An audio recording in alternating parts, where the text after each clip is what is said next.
Hello, my friends, and welcome to a brand new episode of Discourse in Magic with Bao Magic. This is such an exciting episode because Bao has been not only a friend, but also an incredible creator that I've got the chance to watch alongside, because so much of what he's been doing has really happened in the last 3 or so years, and he has been my neighbor right over there in Montreal. So in this episode, we talk all about exploding on YouTube, exploding on TikTok, launching your own deck of cards, and so much more. This was an excellent episode, and you are going to love it almost as much as I did. I hope you enjoy this. Here it is, a wonderful episode with the one and only Bao Magic.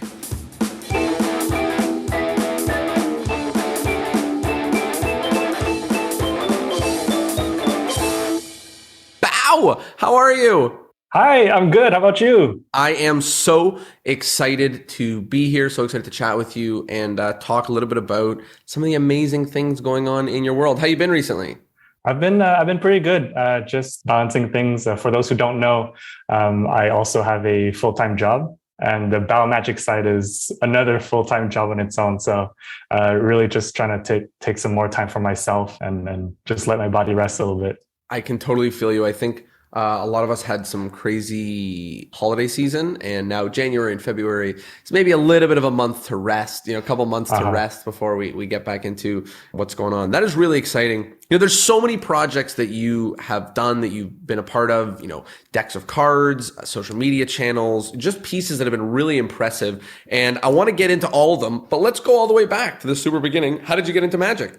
Yes. Actually, I'm actually super excited to be on the podcast today because I've been listening to the podcast for maybe at least 2 years, I'd say. So now I'm finally on it. It's super cool. So yes, the ultimate question: how did everything start?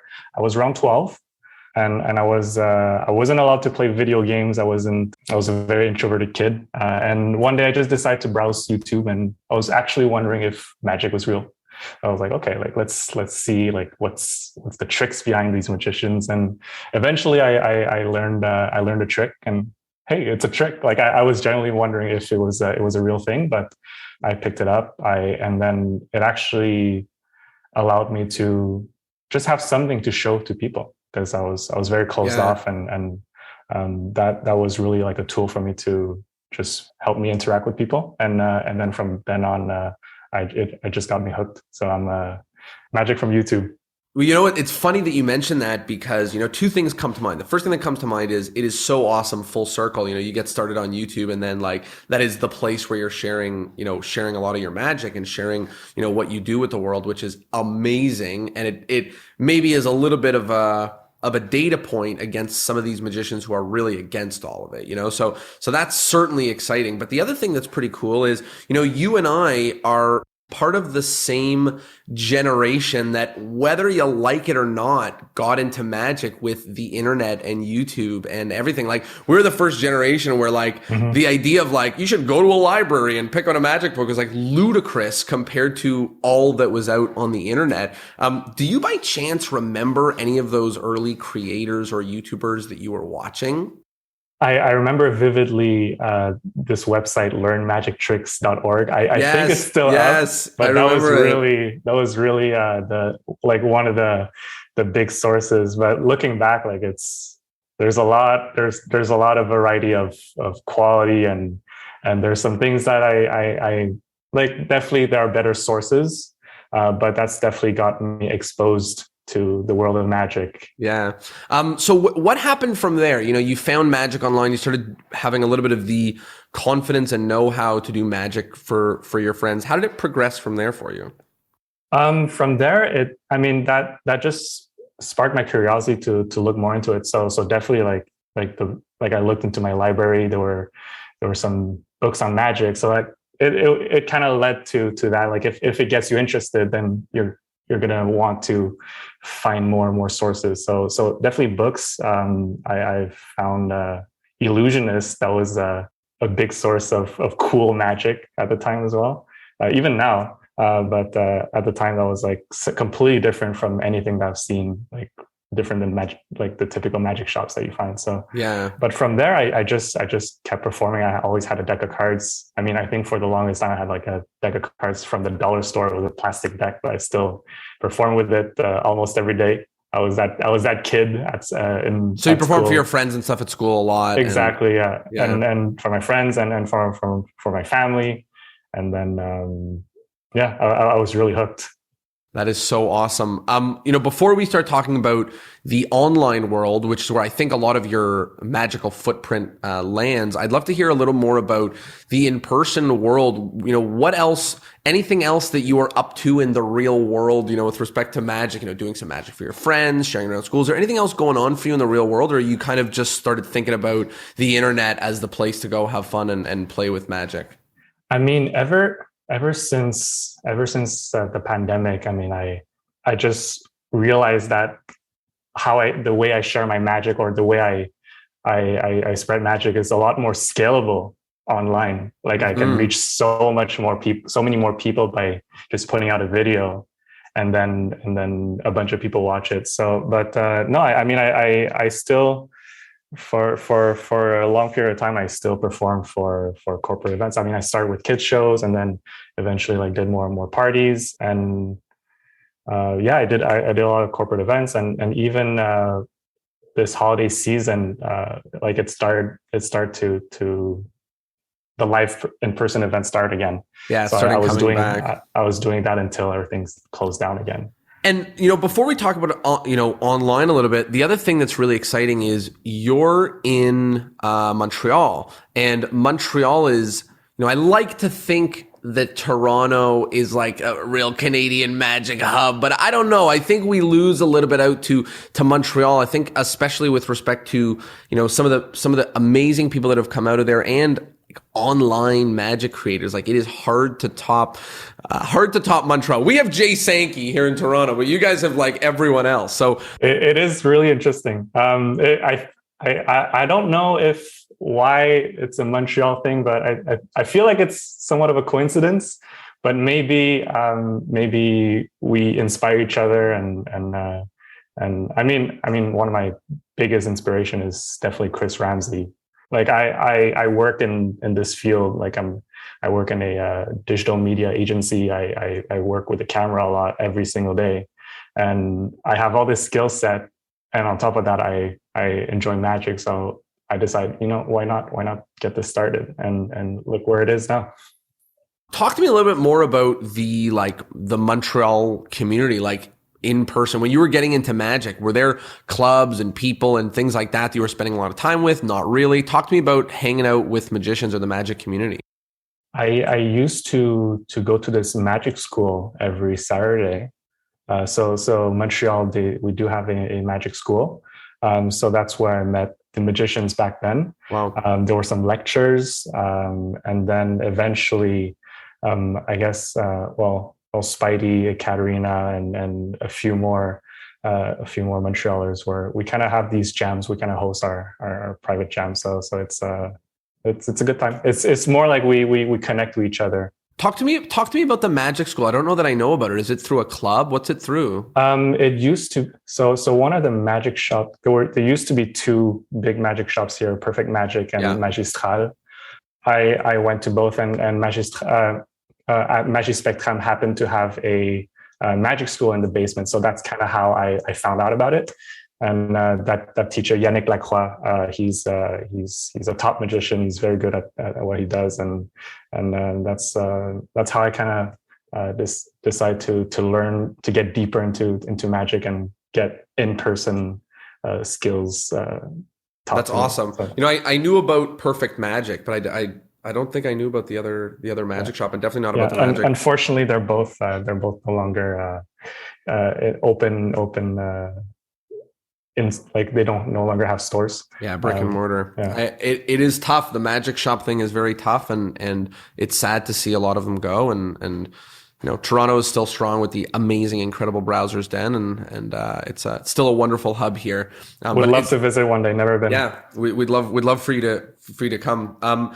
Let's talk a little bit about online. So you mentioned Chris Ramsey, you mentioned, some of these other people around you like Spidey and ECAT. And, there's certainly, whether it was independent or together, there's certainly this electricity in this community, both the time, like the year when it was started all happening, and magic, and also locally, like for this movement to start sharing magic online, whether it's teaching or performing or talking about or whatever. And, a lot of creators have been banging their head against this wall for a very long time. And you have quite quickly, by comparison, no overnight successes, nothing like that. You've been working hard, obviously, but quite quickly, by comparison to a lot of people, have really, really exploded and done a great job. So talk to me about first why you wanted to step online, and then maybe what are some of the things that you did to start growing so fast? So why I wanted to be online? Well, I really just wanted to give this experience that I wished I had when I started. Like that's really like the core the core idea of my channel is really like give what I wish I had when I first started. There was a lot of different sources. It was kind of it wasn't very consistent, and even though I teach very, very basic things, I really wanted to give it to be a source of high quality content. And I wanted to teach it properly with all the years of experience I have. So, and really the goal of this is not just like to expose magic. It's really, what I think something might happen is that some people it might just spark curiosity in some people, and that might lead to them looking more into it and become the next big magician eventually. I want to talk more about the making of the content, the why and the how, but I have to pause because you mentioned obviously one of the most pressing issues in magic on YouTube, which is exposure and sharing magic online. And, there's a lot of people that are just angry about all of it. Some people feel that, you should only be sharing stuff that either you created or is in like a public domain or, is accessible. You shouldn't be sharing other people's secrets. How do you feel about this whole sharing thing? How do you guide yourself in sharing things online to feel like you're doing it in the right way? Yeah, I mean, I definitely have a guideline on what I would feel comfortable with sharing. Pretty much everything that I share is it's been done before. Every let's say like a typical color change or the back palm. It's a very like you see a bunch of tutorials out there. But where I wanted to come in with my channel is just to bring it, just my touch of like very well produced video. Just want to give that learning experience to be as good as possible for any new beginners, that would just make it a lot easier for them to onboard this community of ours, or just to pique their curiosity to learn more if their experience is good. I love the way you said that. Like your way of doing it is by not exposing anything that doesn't feel like it's already quite seriously out there in many ways and shapes and forms, and is already being taught all over the internet, and you're adding sort of quality to it and adding just a higher level, a higher quality, both in the education and in the actual material, and the actual like production value, so that people can enjoy it. I like that as sort of a guideline. Have you ever ran into any troubles with it, either internally or like from the magic community? Have you ran into any troubles with teaching? Not necessarily. I mean, I do see some comments every now and then, but it's the internet. I mean, I'm not too surprised, and I do expect it. I also do speak about it in one of my vlogs on how like why I teach magic and why some magicians might be opposed to it. But I really like just lay out all the reasons why I do it and my views on it, and why it's not. I don't think it's such a big deal, because it's already out there. And I'm just making sure that the information that's put out there is shared in at least a proper way, so that anyone who learns it, they're comfortable with it. Yeah, and it's nice. It's really a nice service that you're doing, because there's this funny middle ground where you know, you and I are joking now about learning magic and getting started on YouTube, but kind of you and I were fortunate enough to for that to be the beginning of the rabbit hole where we then go and find books and people and conventions and communities and stuff. And we've seen the example of the opposite, which is someone who knows 3, 12, 20 tricks from YouTube that are wrong. Like it's just wrong. It's just bad magic that is not done correctly. And they didn't have the chance to know better, you know? So it's nice for you to be uploading the content. And something I've always said about YouTube magic is with time, the best will be the most popular. You know, with Definitely. time. And like, it wasn't the case 20 years ago, or not 20 years ago. It wasn't the case, you know, 10 years ago or 8 years ago. There's all these people shaking their fists at who is this guy? Who is that? You know, but with time, the best are the most popular. And I think, you know, your dedication to the quality of the content makes a really, really big difference. And I gotta say that I definitely came into this in a very, like I was fortunate enough to come in during this timing, because let's say if I were to start doing this content a little bit earlier or maybe a few years earlier, it wouldn't have been as well received. Why do you think that is? Just because I know some other creators where like they when they made some tutorials, a lot of magicians were super against it. So they kind of like pioneered the whole YouTube tutorial thing, and I came in a little later and it was a little more accepted. So I definitely feel that I didn't get that how do you say pushback? Exactly. Yeah. I didn't feel that as much. And it's amazing that some of them paved that way for you so that it's a little bit easier for you and anybody else now, you know, who's trying to make content. That leads me to ask, you know, I mentioned anybody else and I mentioned, you know, people trying to grow on YouTube.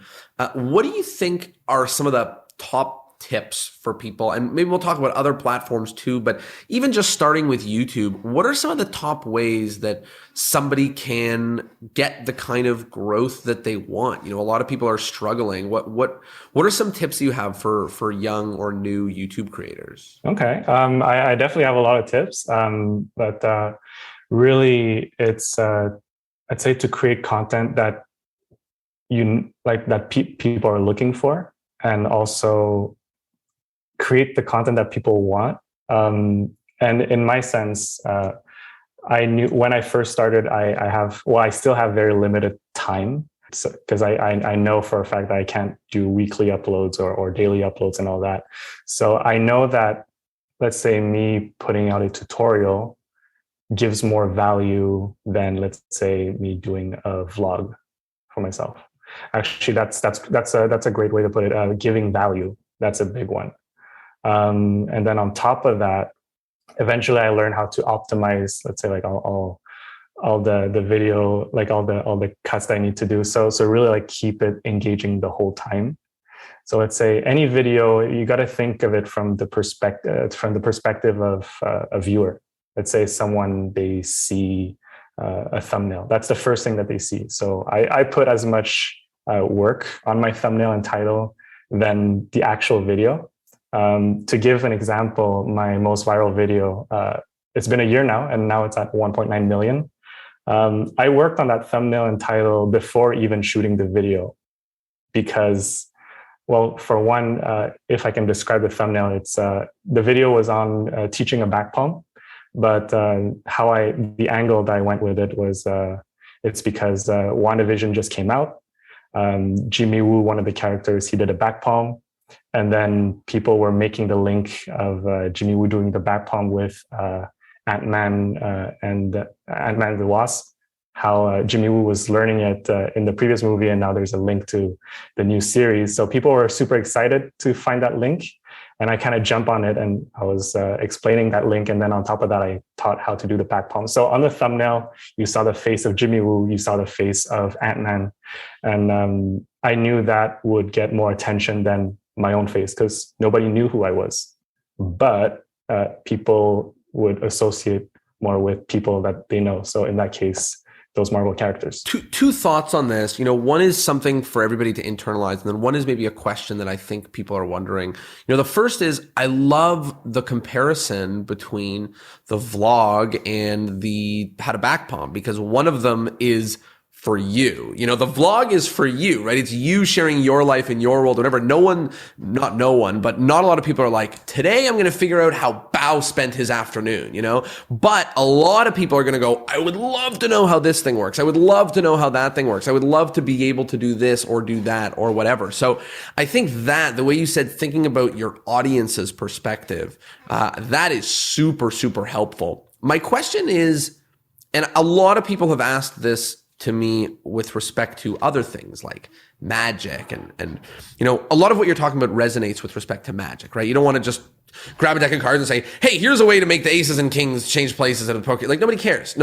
You have to talk to them about something they care about. You say, you know, do you know the greatest heist ever? What happened in a casino? They stole millions of dollars on one ace. Really? Let me show you. Wow. Now, you know, it's some excitement to them. And the question that I have is, do you ever feel like you're not able to share the stuff that you want to share because you're like sharing the stuff that they want to see? Like, how do you decide what you want to share versus what they want to see? And obviously that question applies to magic too. You know, do you just do the tricks that you want and say like, screw you if you don't like it? Or are you doing what they want, or is it somewhere in the middle? So I'd love to hear your perspective on this. No, there's definitely a healthy middle ground here.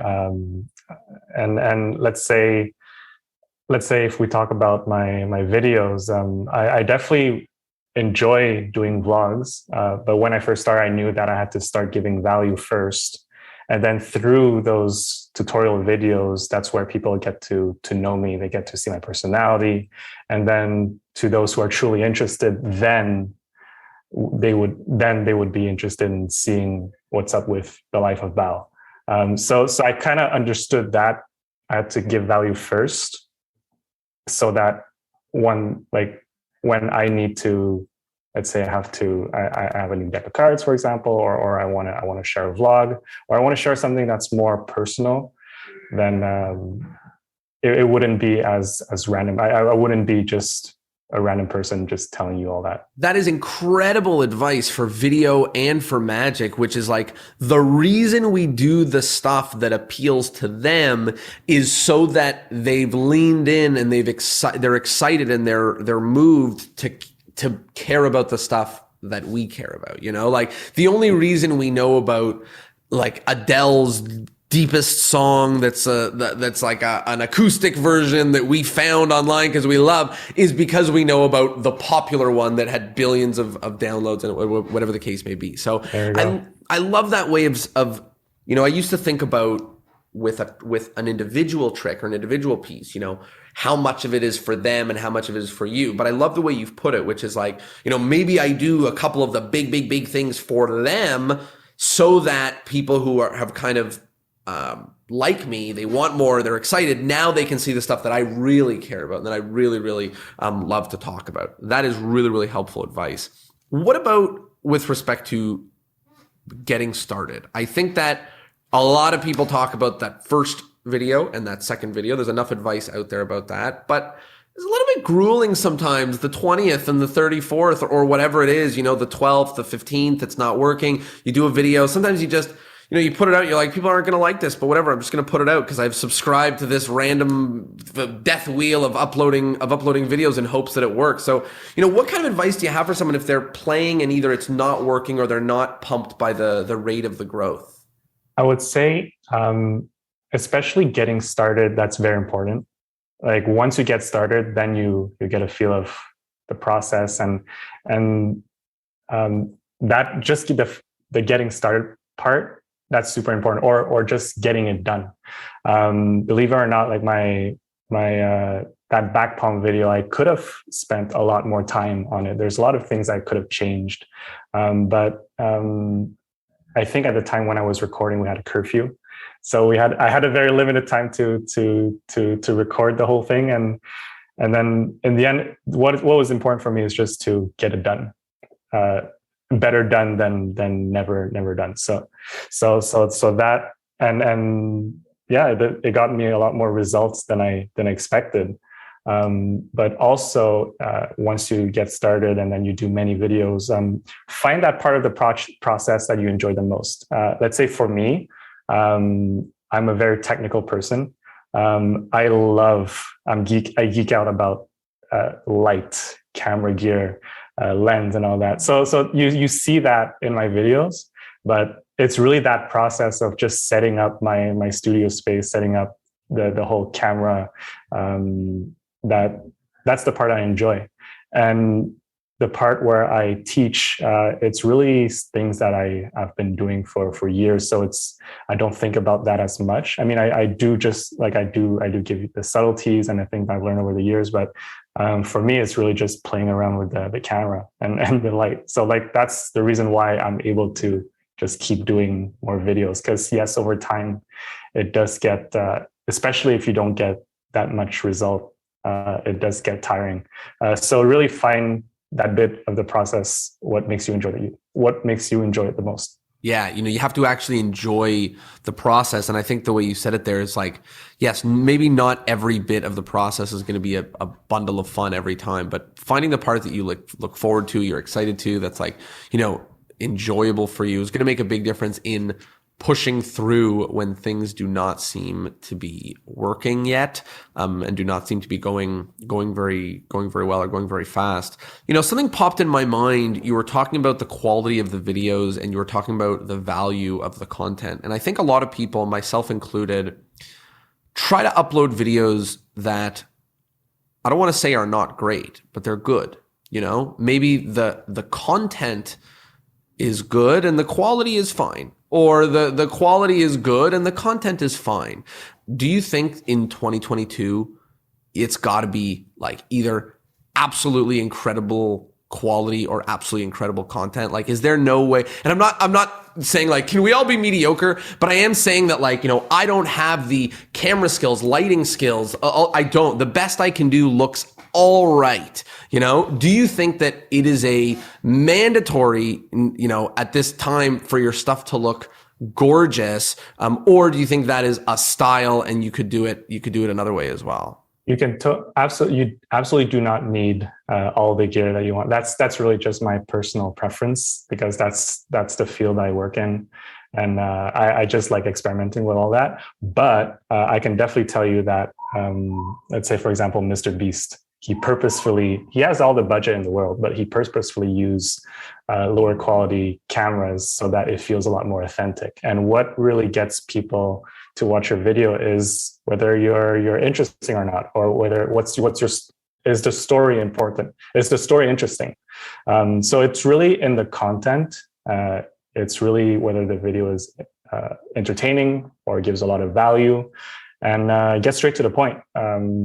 From the beginning, you have a strong hook. You give people, you tell people what they're about to listen, and then and that if it makes them keep watching the video, then you're good. So it's really about, I'd say it's more about the content and the quality, but also like I wouldn't sleep on the quality. Yeah, exactly. Yeah. It's interesting you said that because I think what you said about the quality there is true, which is, you do your best with the quality, you'll get better and better, but, it's not necessarily a deal breaker. But the thing I think you said that is really good, aside from giving value, is get to the point. And that is like, someone is clicking a video because the topic, the subject, the thumbnail was so inviting that they couldn't help but click on it because of their curiosity. And you better get to the point because that's why they clicked on the video. And if you don't get to the point, then there's no way they're going to like the video. And I think that it makes me think of editing, not in terms of video editing, but in terms of being critical about what needs or not needs to be in your video as one of the most important skills, not just the quality of the content or the value, but it's you going, hey, how much of nonsense can I get out of this before we get to the point? How much awesome epicness can I keep in this? Because that's what's going to make this popular. And I think that makes a really big difference. And thinking of my videos, there's way too much hemming and hawing and, here's this and here's this nonsense talking that doesn't need to happen, before the juicy reason why people are actually there. Absolutely. Definitely gotta in the editing, that's where a lot of work is done. I guess I also learned this from my experience with TikTok, because let's say on TikTok or any other short form video platform, there is a very, very low attention span in general. So pretty much every second is important. And if it ever feels a little bit uninteresting or it's not worth to keep it, then people are going to swipe away or they're going to scroll away. So I think my experience with TikTok is somewhat of a transferable skill to YouTube. And if you watch my video, you'll notice how I put a lot of effort on like my first 30-second. I'm trying to be very visual. I tell them like what they're about to learn. So it's really, editing is a big one here. This could be completely wrong. Did you make a short TikTok or YouTube reel of that back palm thing before you made the full video or no? I did, but it wasn't, I think it was a long time before making that video, that YouTube video. So I did do some back palm TikTok. It was, and the angle there was more 3 different techniques of doing it. So, or 3 different levels. So there's like a basic back palm, and then there's a back palm with like showing both sides of the hand. And then a super hard one is a color change with the back palm. So for that video, what I think kept people watching is because I made a list. And usually when you make a list, people tend to they want to see what's next. And that's what kept people watching the whole way. And then I think the last one was a little more surprising, even for a magician, that it kind of entices them to rewatch the video. So that's also why that video performed pretty well. How do you think about the overlap between, Instagram Reels, TikTok, YouTube Shorts, and YouTube as a whole? Do you have a like strategy about it, or is it kind of just like 2 different styles of videos for 2 different styles? Is there a way one feeds into the other, or are they just 2 different styles that you're playing with? They're all very similar. I would, I'd say, it all started with TikTok. So on my end, sorry to interject. You started with TikTok before YouTube. Yes. Oh, I didn't know that. Wow, yeah. I didn't know that. Like, I mean, I had a YouTube channel for the longest time, but I wasn't super active with it.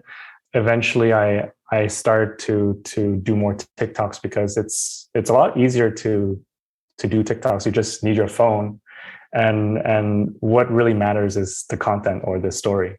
And if that story is interesting, then it will potentially go viral. So yeah, I started with TikTok, and then eventually I wanted to just do more high quality content. And also, like, I started with when the pandemic happened, so had more time on my hand, and wanted to make some higher quality content for that. You had a unique scenario where you had your TikTok shut down and you started again. Can you talk a little bit about what happened and kind of how you dealt with it? Yeah, so the TikTok shut down. There was no particular reason. I mean, my content was very family friendly. I don't think there was anything that could have caused it. And I did hear how there's a lot of creators that went through just random bans. So on my end, I really tried to communicate with their support, and it was. I couldn't have, for a good month, there wasn't anything that I could do. So that also happened a week right before the launch of my deck of cards, the Boba playing cards. And I know that for the previous deck, TikTok played a huge role in the success of that launch. So for me, I was devastated. I was like, no, like this is I have to make it. But whether TikTok is down or not, I still needed to do something. So I told myself that if I did it before, I can do it again. I started a new account. But the beauty of TikTok is that when your content does not, how successful your content does not rely on how big you are. It depends on how good the content is. So I knew that all I needed was one viral video to make it work. Like, that's all I needed. So it didn't really matter that I lost a lot of followers. I just needed to keep making good content, and the audience will come. And then by the end of the campaign, my original TikTok channel came back because they realized that nothing was wrong with it. But that was quite the experience. I didn't get crazy amount of views, but I still did get some good traction from that second TikTok account. It's an incredible story because I think a lot of us would call it quits. A lot of us would be like, well, I guess that's not a platform that I want to be building my audience on if it's going to vanish in a puff of smoke. Like, no thanks. And you said, you know what, it worked once, it'll work again. And really, really incredible. Let's talk a little bit about the decks of cards. I have one of every one that's been made, and yes, waiting on the next one. Talk to me a little bit about. Let's start with your first deck of cards, the noodles. Is that what it's called? The instant noodles playing cards. Instant noodles. So talk to me a little bit about how you decided to do it, and how the whole thing came together. It's a funny story. I was with my friend Kevin Yu, or you might know him as the Cart Mafia. Kevin, I had this idea. I kind of just pitched it to him. I was like, hey, it'd be funny if you made a deck of cards with instant noodles, package it like a pack of noodles, and just so that you can say that you send nudes. You can send nudes. That's really the idea. And then he thought of it and was like, wow, you can totally make that. Just do it, man. So it wasn't the serious thing at first, but then it made me think that, okay, I could potentially do this. We can make a interesting packaging, something that's not being done a lot in the playing card industry at a time. And yeah, I reached out to a good friend of mine who I went to school with in the past. I asked for help to put my concept down, bring my concept to life. And there was my first deck, the Instant Noodles playing cards. Awesome. And it was enough of a success that you took on at least 2 other, playing card projects so far. I'd love to hear a little bit about, one thing I'm curious about is you mentioned TikTok being a place where a lot of these decks were sold for you. And, also, I'm always curious about the playing card community because cardistry, a lot of people there love decks. There's card collectors that love decks. Mm-hmm. There's magicians that love decks. I'd love to hear from your perspective, where do you think, and I guess we're talking now about the 3 decks, the instant noodles, the boba, is that what it's called? Yeah, the boba playing cards. Yeah, the boba playing cards, and then now the spicy noodles. Yeah. Where do you think the sales are really coming from? Are they coming from strangers on the internet who like your stuff and are trying to support you? Are they coming from the cardistry community who are like, are they coming from the card collecting community who are buying in bulk? Is it coming from the Magic community? Like where is it coming from? Or is it an even spread and it's just kind of a small percentage of everybody who likes your stuff will end up, wanting to support it? Yeah. I don't have hard data, but I do have a general impression of who's buying the cards. And I'd say the reason I had a lot more backers than I expected was because I guess it appeals to more than just magicians, collectors, and cardists. Because those were really my main target, magicians, collectors, and cardists, because they're typically the people who buy more than just one deck. Let's say as a magician, you would buy at least 2. Or if you feel like you want to use that deck a lot, you'll buy a brick. Like no lay person would just buy a brick, right? So I definitely wanted my playing cards to appeal to them first. But the extra element, the novelty of a deck that is packaged like a pack of instant noodles, I feel like that definitely brought in a much bigger audience than I expected. And there's a lot of backers who saw, they're not even magicians, they're not even in that initial market that I was targeting, but they just decided that it looked like a nice gift that they can buy, or I assume that the ability to touch into the non-magic market gave you the not idea, but, grounding for the boba deck, which is to say, okay, I've got all these magicians, but now let's tap into another, a whole other audience that may want to be a part of it. And even so, I remember during the launch seeing other TikTok creators that were not in Magic doing something with that deck on my feed. And it was a real surreal moment. So I'd love to hear about, did you approach them, or it was just being sold? How did some of this go down now that you have this strategy of pairing the Magic cardistry card collecting community with, the communities or people that are around maybe the subjects, of the decks? Yeah, that's, well, the beauty of TikTok is you, like, sometimes when your content goes viral, it reaches all kinds of people, and through there, like, creators also connect. We also, we meet other creators that way too. The TikTok that you're referring to, I believe it's Rue Saint and La Parisienne. It's Jack and Steph. They're awesome creators, and I saw that they followed me back, and I was super excited. So instantly I reached out to them, and I was wondering if they would be interested in just receiving the deck of cards, because I really just think that they're awesome people, and I like their content, and I just want to send them playing cards. And they were nice enough to, like, I did not expect them to make those videos, but they happened to make videos that included my playing cards. So that was really awesome to see. With this conversation of playing cards, I've had a little bit of I think a unique take on it with magicians and creators online, specifically in the wake of NFTs. And that is that playing cards is a really easy way to support an online Magic creator. It's a really, really easy way to say, here's $20, here's $40, here's whatever. I get to now use your cards.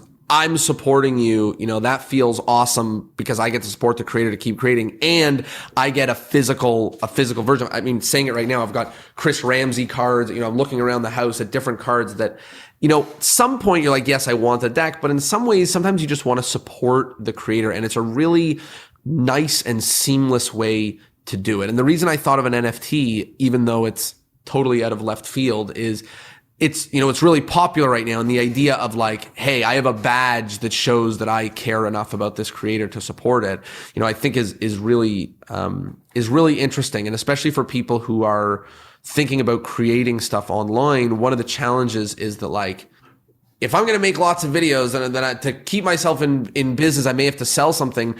I don't know any tricks to sell. I don't have any tricks to sell. And it's, what makes me think so positively about this is it's so great. You can come up with an idea that's fun. You can pair with an artist, pair with a team, whatever the case may be, and put something out that people can support and actually now have a physical thing. And you can be thrilled because you've got people all around the world that have your stuff, and they can be thrilled because they're able to support their creator. So I know there's a little bit of a tangent, but I'd love to know, what you think about that. We talked about people buying these decks that are magicians or collectors or love the subjects, but talk to me about how you feel about this idea of like supporting a creator and how playing cards may or may not fit in that world right now. I've definitely thought about it. I'm thinking about it right now. I don't think it's very anything concrete. There's a lot of logistics and. Are you talking about NFTs? NFTs, yes. Yeah. So there will be a role with NFTs and creators, 100%, at least in the coming future years, a few years or a few months. But I think it still needs time for people to catch on or to get familiar with the technology, or to even understand, because I feel like not a lot of people understand it, or there's a lot of misinformation, and there's definitely a lot. It's definitely the Wild West right now. Like, there's a lot of bad things happening, but at the same time, there's a lot of amazing things. There's a lot of amazing communities, and one thing I learned about that world is community building is huge in that world, and that brings me, like, everything that I learned from community building. I'm starting to think of how it can be applied for my own community. I guess the reason I brought it up is because I feel like what's happening with magicians and playing cards is an example of what's going to be happening with NFTs, in the future. This idea of there's a creator, I can buy something that is meaningless, not meaningless, but you know what I mean? It's a deck of cards. It's going to get dirty. It's going to get, whatever, but I get to own it. I get to say I owned it. I get to be one of 1,000 or whatever that have this thing. I can use it or not. I can trade it or not, and it's a little representation of me being able to support a creator. And I think 100%. And I think that, it's already happening. Almost like a big number of creators that I can think of already have their own playing cards. And I think that's the most obvious thing to do if you're a magician, if you create magic content. So definitely creating playing cards is at the moment, one of the best ways to have merch for yourself. Let's say if we compare that to, let's say, t-shirts, hoodies, clothing, it's a lot of inventory. It's a lot of things to manage. My freaking house, you gotta tell how many freaking boxes of shirts I have in my house, and shirts are way worse than playing cards because you have 20 decks of cards, they fit in this big. You have 20 shirts, not only is it way bigger, but you only have 1/3 of the sizes. Now you got to get the medium and the small and the large. Oh my gosh. So, I think what you just said is right. Playing cards is a really, really effective example right now for creators. And I guess the thing that I'm reflecting on is that you can be a creator who is not a creator so that they can sell their back-end product, but instead they sell their product so they can be a creator. I don't know if that makes sense, but to me it's a nice playing cards is an example of this NFT thing that people are rolling into. Yeah, definitely. It could be both ways. You can be a creator so that eventually you come out with your own product, or you can have your product and then eventually be a creator around the it's not one or the other, but it's just interesting, as we think about creating online and selling things online and how that goes. Well, I'd like to. I can definitely add my my experience with that. I experienced both ways.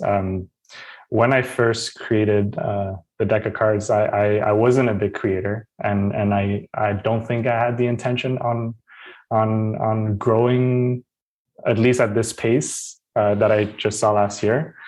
And the reason why I created the instant noodles playing cards is because people would care more about instant noodles playing cards than a Bao deck of cards. Yeah, for sure.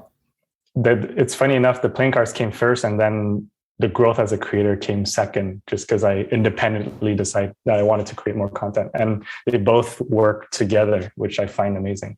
That is really, really cool. Let's talk a little bit about the playing cards and the launches. You've had what seems like 3 incredibly successful launches, which is more than most people have. Either they haven't launched their deck and they're thinking about it, or they want to, or maybe they don't, or maybe they did and a launch didn't go as well as they wanted. Do you have any advice for magicians who are trying to launch their deck of cards? I guess specifically on Kickstarter, that seems to be a good place to do it. What you think they should do, or maybe some keys, some things to avoid or to definitely make sure you don't forget? I would say think of who would be using your playing cards and why they would be using those playing cards.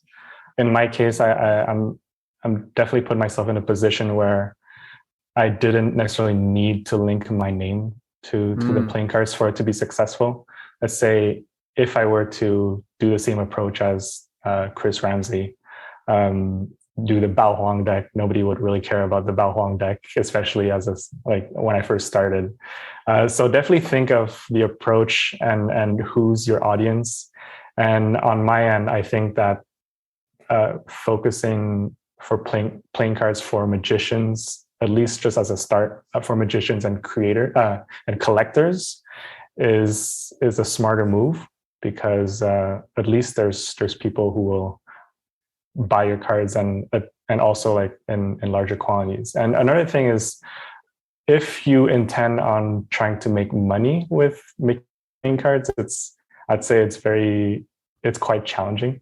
It's not the I was definitely very fortunate to see a larger number of people that I expected, but I'd say it's very saturated at the moment. If your goal is to be a profitable business and to make playing cards, it has to be very exceptional, because or else it's very likely that you maybe break even if it's a okay product.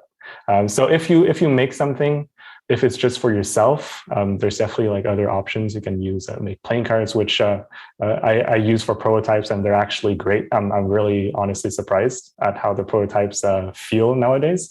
So you can definitely like make smaller quantities just for yourself if that's really just something that you want to do as your personal project. But it's tough. It's tough to make money in playing cards, especially in this market. Yeah, and it's like there's still a lot of costs between the cards and the shipping and the anything else that you want to do. If there's cool packaging or cool stickers or whatever, like there's real costs associated with these things that make a big difference. And for Magic, especially as magicians, many of us have been blind to these costs. We don't really think about that stuff, but now we slowly do. So thank you for that. One thing that seems to be sticking out is, a couple times in this, you have said, I could have put my name on it, but I had the foresight to be able to realize that putting something that appeals to other people on it and appeals to them on it and is about the people who might be buying it would make a really big difference,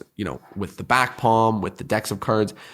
What do you think the role of not having an ego plays in making awesome content online? I know that's a weird question, but it sounds like, had you been trying to put your name up in lights for the last 2 years, you would not have been able to have had your name up in lights, as successfully as if you would have. I'd love to know what you think about that. You have to think about the audience and what they want and what they might enjoy, because that's the reason why you're doing the content. You're doing the content for them. You could also do content for yourself, but I think you can just keep a healthy balance in both. You can, you don't want to make content that you don't enjoy, but you just make it for the audience. You still want to enjoy the experience, because or else you'll burn out and you won't be making any content for a long period of time. So there's definitely a balance there. In terms of ego, it's people can smell it. When they you can sense it just through watching a video. So I think you got to keep yourself grounded, and it'll bring you a long way, and you'll connect with your audience a lot better. It'll feel it'll not feel, but it'll be a lot more authentic that way. Yeah, it's interesting. Like if you talk about the subject, then people are excited. If you talk about how well you know the subject, nobody cares. If you talk about how amazing you are at the subject, nobody really cares. And I think it's a good lesson for us that, do the thing and let other people say that you're amazing for it, instead of you telling everybody how amazing you are for doing the thing. It makes a really, really big difference. Bao, this has been so awesome. This has been such a great conversation. I have a couple of wrap-up questions that we have for every episode, which I'm sure you know because you listen to it. But the first is the endless chain. So in order to keep this podcast going on for eternity, each guest is asked to recommend another guest to be featured on the show. The catches are: A, they have to have not been on the show before. B, you have to actually be able to put us in contact in some way, shape, or form. You can't just say David Copperfield. And C, no, I don't have a C. Those are the only catches. Who do you have for us? So I can think of Jason Mayer, street magician dude on TikTok, YouTube, Instagram. And is that someone you know? Million on, yeah. We've talked to each other. That's awesome. As creators, and he's been grinding since the beginning. Wow. And now is good for him. He's at 100K on Instagram, 1.4 on TikTok, and 17K on YouTube. Wow, so, wow. YouTube is looks like his next platform to tackle and get that plaque. Well, that is awesome. Thank you for that recommendation. The next question is about modern magic. What's something you like about the world of magic right now, and what's something you don't like? I love how it's getting a lot more attention in mainstream media. Like, let's say on Netflix, you see Justin Willman's TV show on big fan of the show. And yeah, just the mainstream media exposure of Magic in general. That I'm glad to see that it's not as tacky. It's contributing to the image of the magician that's not the stereotypical top hat magician with a bunny. Like I think modern Magic is really playing that role on mainstream media, and I think these magicians who have these shows I think they're doing a great job. So that I really like about that in modern Magic. What's something you don't like? Well, I don't like as much. I mean, I have comments about like Facebook Magic, but at the same time, like I understand the grind. That's the thing. Like I totally get it. So like, or like I could say that I'm not a big fan, but like I totally understand like the work that's being put in behind it, whether it's for you or not. Yeah. Yeah. Listen, I feel that I think that's a really good way to talk about some things that sometimes feel weird for magicians. Like some of those videos sometimes feel weird for us. And I think it feels super weird for me. Like, yeah. But I totally get it, because that's how the algorithm works, and they're just working, like they're pushing the boundaries of the algorithm because it works that way. Yeah, and it's funny because I think the way that you put it is a really good perspective, which is like, it's not for me, but I get it, and there's no hate. It's just not for me, you know? Yeah. Like, I'm definitely feeling that. I love that. The last two things, the last is the take-home point. You know, we've been talking about a lot for a long time in terms of creating online, offline, decks of cards, lots. If people are going to think back to this episode, remember only one thing to keep with them in their life, maybe in their back pocket. What one thing do you hope they remember from this episode? I guess to give value to people, and they'll reciprocate in the future. That's awesome. Give value. You want to grow, you want to explode, you want to, build a community, you want to give value. I think that's awesome. The last is plugs. Where can people find you? Where can people find any of the decks of cards if they're still available? Where can people go and learn more? Yeah, so you can easily find me on pretty much every social media platform. Bao Magic, BAO Magic. That's my handle on most of these platforms. And if you want my playing cards, just look up Bao Restaurant Playing Cards. So BAO Restaurant Playing Cards. And usually most retailers would have the cards. If I don't sell them at the moment, right now all the Kickstarter projects are done, but you'll find the previous projects with Magic retailers.